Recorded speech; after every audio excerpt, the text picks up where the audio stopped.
If you're always explaining yourself, you're not expressing, you're apologizing for existing, right? Like, do you ever downplay honesty or your truth just to keep the peace? Let's dive into it, gents. So the problem is like why men are struggling. So this is a problem. Men are struggling with this, right? Men are struggling with this. Men are struggling with what? Men are struggling with developing authentic self-expression, right? Authentic self-expression without apology, being unapologetically them, right? Men are struggling with that. You're not being yourself, right? Why is that? Why are men struggling with this? First thing, conditioned to be nice, right? Nice, classic nice guy syndrome. Nice, agreeable, and inoffensive, especially in today's world. With the things I see going on, you have to be inoffensive, agreeable, nice. Classic nice guy syndrome, which destroys your life. Fear of being misunderstood or disliked is another one. That's why men heavily fear being misunderstood. Um, Talking from experience in my setting, I have to keep on. I used to. I don't do so much now. I would over explain and defend myself constantly in conversations, in fear of being misunderstood and disliked or disapproved. Men learn when they're boys. Men learn that emotional honesty equals danger, right? Shame or rejection. At a young age, that's what they learn, right? Which is the wrong way it goes, but that's what they learned at a young age in the family dynamic, childhood dynamics.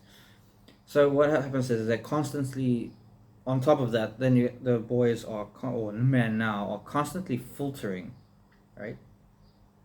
What you don't say what you want to say. You filter first, then you second guess, and then you edit after that. So it's a whole massive process. So you originally have what you're gonna say, you filter it. After you filter it, then you second guess it. After you second guess it, then you edit it before you express it or before you do it, right? It's a long process. I mean, that's so you basically kill the whole thing, the whole joy of it, or yourself, right? So I want you to think about this. Here are some questions to think about. Like test it. This is a way to test how or if you do struggle with self-expression, right? Unapologetic with apology. Like, do you express yourself authentically, or do you go with apology? Are you apologizing for being yourself in a sense? It's like, do you soften your tone when you speak honestly? Like, right? Do you soften it? Like, not in the sense of being just softening it in the sense of being polite with it, but softening in the sense of you speak very small. You go into yourself, and you speak. I'm sorry, but this is what I feel. And no, are you just that is like, if you're doing that, then you're doing it with an apology mindset, right? Oh, do you feel guilty when you share your truth? Like, when you share something truthful about yourself, do you feel guilty about it, to other people? Like, guilty when you share it, right? Not the fact of what you share, but when you share it. Do you ask for permission to speak, lead, or take space? This one is massive. I did this one. I would always.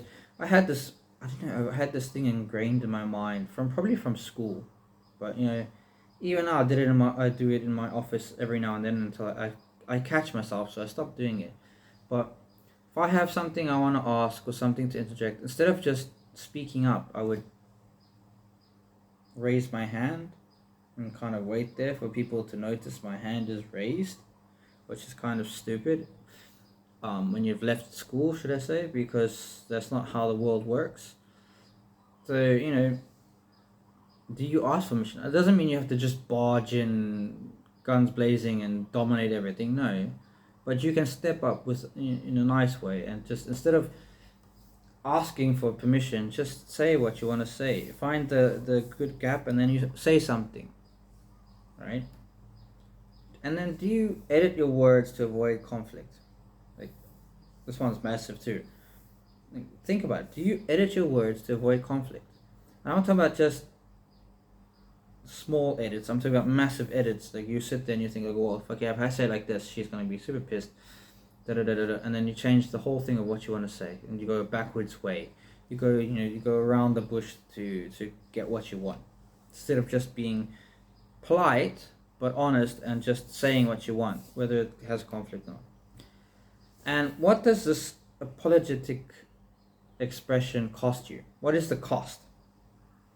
So, firstly, for men, you build a mask, right? Because you're not being yourself. You put this fake face on. That's, you're not being a man. You're not, you build a mask. You don't build a man. You build a mask. And this sense your inauthenticity. Sorry, it's a bit tongue-tied today. I don't know. All right. Others sense your inauthenticity. What does that mean? People can sense when you're being fake, dishonest, and you're basically manipulating or looking for something from them, right? People can tell. You lose clarity and respect and connection, right? This is a massive one. So this is what it costs you. It costs you clarity in your life, clarity with others when talking, respect. You lose respect for yourself. People around you lose respect for you. Your partner loses respect for you.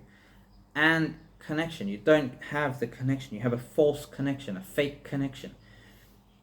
Because you're not being unapologetic to yourself, or you're not being authentic, right? So people don't really know you. There isn't really a connection. They have a connection with this fake you that you're projecting.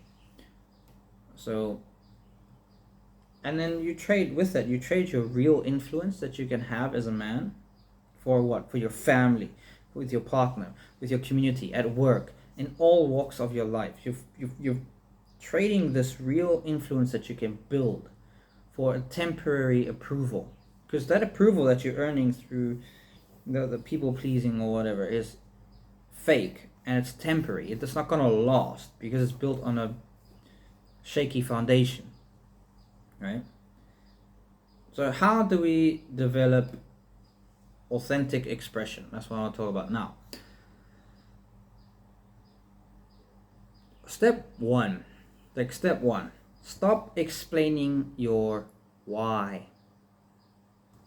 unless asked, right? Key there. Just step one.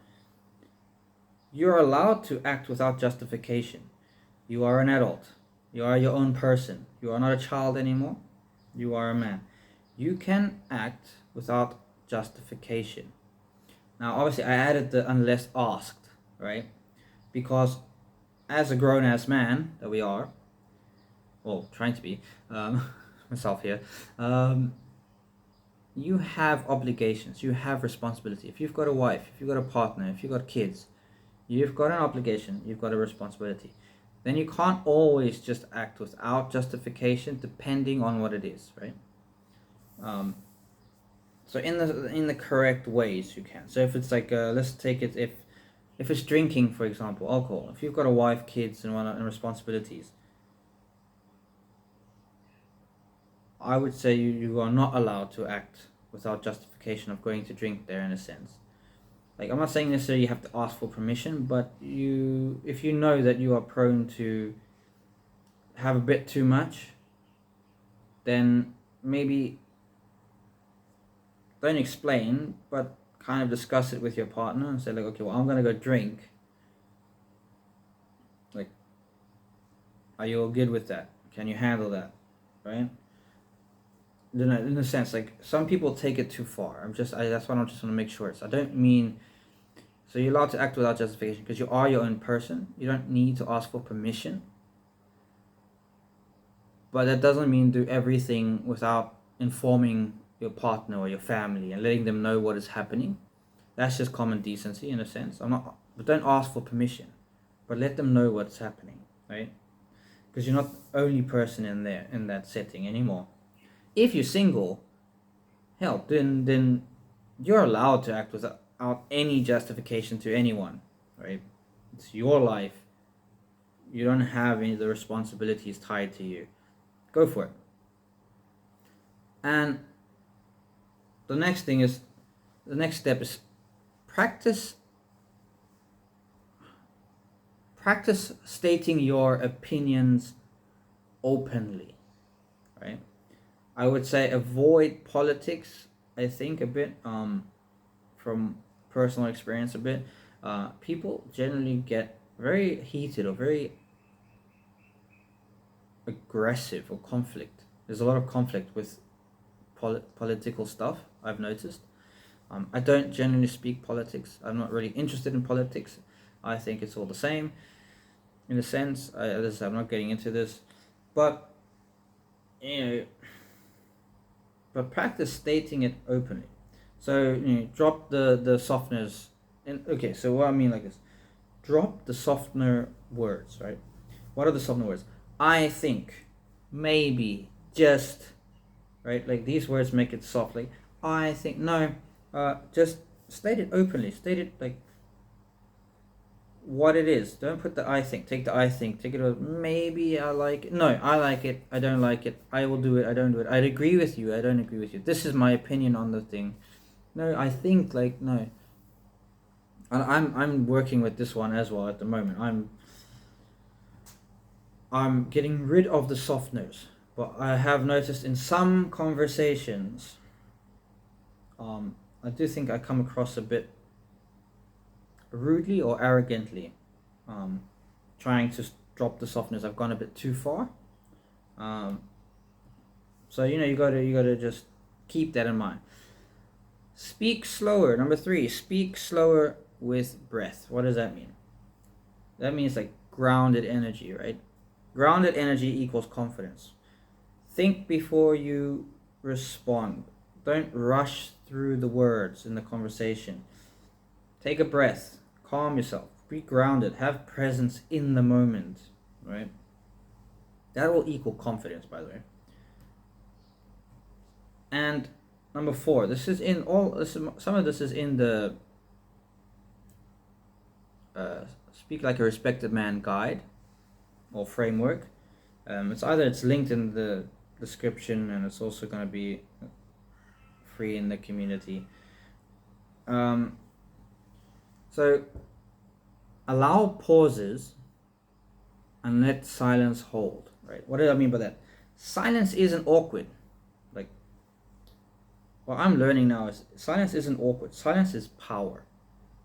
I mean, like, if you be silent and you're comfortable in that silence, that'll equal power to other people, or power to yourself, right?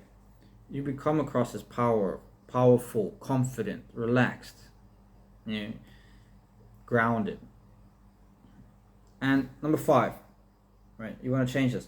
Accept that not everyone will like your truth. Not everyone will agree with you. But one thing you can take from that is that's a sign that you're living honestly. If everyone doesn't agree with you, or not everyone, if people don't agree with you on everything, that's a sign you're living honestly, right? So where are you still apologizing for your truth in your life, right? Well, gentlemen, I want you to try one bold truth today without explanation. State one true thing about yourself, or truthful thought that you've had about yourself today. That's it. Just one. Try that first. Just go small microdoses. Right. Thanks for joining, and I'll see you in the next one. Cheers.